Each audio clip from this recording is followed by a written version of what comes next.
7:09 right now. What's up, everybody? My name is Alex Yu. You're watching the Ragin Ronin review, and good morning to everybody out there who's watching right now. It is a it's a clear morning. It's a clear morning. Look at those blue skies. There's not a whole lot of clouds out there, so we won't expect any rain. But it's been a while since I did one of these driving videos. I'm doing a driving movie review just because last night I saw Argo, and tomorrow I'm leaving for Japan. So I just want to get this review out of the way. Well, I don't really get it out of the way. There's a whole lot of stuff for me to say about this movie. A lot of good things, in fact. So, Argo. I saw the trailer. I forgot when I saw the trailer, but when I saw the trailer for this movie, I knew it was gonna be good. It was for a number of reasons. The first thing I gotta mention is that it's based off a true story. And when movies are based off a true story, I'm automatically intrigued because it must be something extraordinary for them to want to tell it on film. Another thing is that it's directed by Ben Affleck, and I really enjoyed The Town.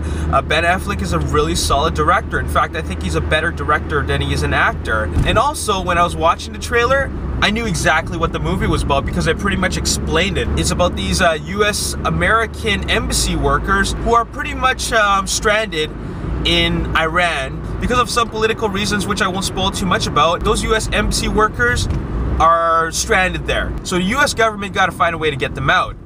And how do they do that? Well, I'm not spoiling anything because the trailer actually reveals stuff. And that is Ben Affleck poses as a Canadian film director, and the people that he's rescuing are the film crew. The associate producer, the director, the screenwriter, the locations manager. It's brilliant! And that alone caught my attention. So when I watched this movie, I had some pretty high expectations in terms of the story because that is really interesting. In the movie, you got Ben Affleck as the man behind everything. He's the guy who makes this happen. And then you got John Goodman and Alan Arkin, who are movie producers in Hollywood. And then you have Bryan Cranston, who is some kind of a head of CIA, or at least Ben Affleck's character reports to him. There's a lot of other actors in this movie, but then the four characters who stand out are, of course, these four characters that I mentioned. As for the story, I love this story. This story is so creative.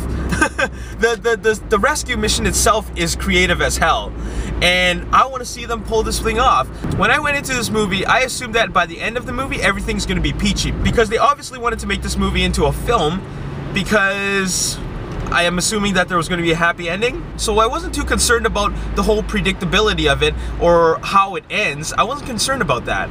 I was concerned about how it happens, how they made it happen. What is the process with regards to getting a fake Canadian movie made in Iran? That was cool, and really pulling this off and really making this happen. That is what kept my attention. The movie starts off with a bang, and right away it just captures your attention. There are mobs and mobs and mobs of Iranians out there who want justice. And they storm into this US embassy building, and from then on it's just a nightmare. The rest of the movie is just how they make this fake Canadian film happen. And one of the greatest scenes in this movie is this press conference scene, because during that scene it really showed you what was going on between both parties. You got this fake film production going on, and it's got to make headlines for it to be real, so they hold this press conference. And the way the press conference scene was edited was that it was edited between the scenes that took place in Iran and the press conference, and I felt that was a great scene. It was kind of like a musical montage, but it just looks so beautiful, and it was mainly because of Ben Affleck's direction. Ben Affleck's direction was absolutely superb in this movie. He knew how to make just a simple scene feel so intense. There's not a whole lot of action in this movie. It's mainly story and dialogue driven, but it's pulled through together by these great characters and this really intense situation. This is a matter of life and death, but they're trying to make it look as calm as possible. And that in itself is really exciting for the audience. There's all these little simple scenes which are just so intense, because like I said, it's a matter of life and death and anything can happen. Ben Affleck has to rescue these 6 people and get them out of Iran, and he's trusting them with this ridiculous idea of making this fake Canadian film production. And not only that, it's a science fiction fantasy film. There's some great scenes in this movie. It's well written, and to top things off, Ben Affleck is well aware of how ridiculous this situation is, so he adds a good bit of humor in this movie, especially in the dialogue. As for the acting, I'd have to say that the best acting comes from the supporting characters, especially Bryan Cranston. Ben Affleck, while he does play a great character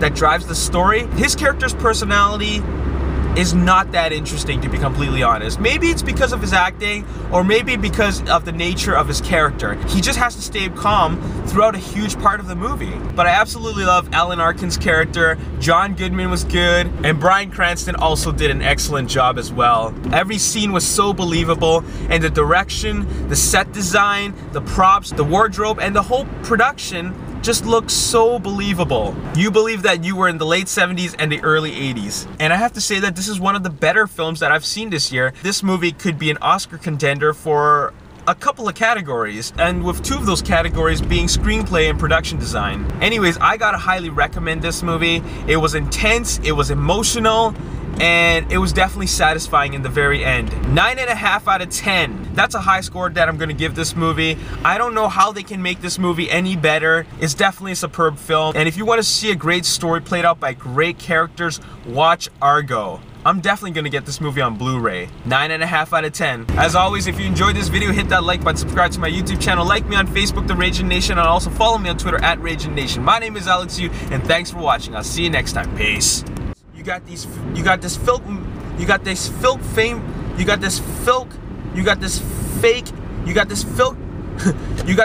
film production. You got this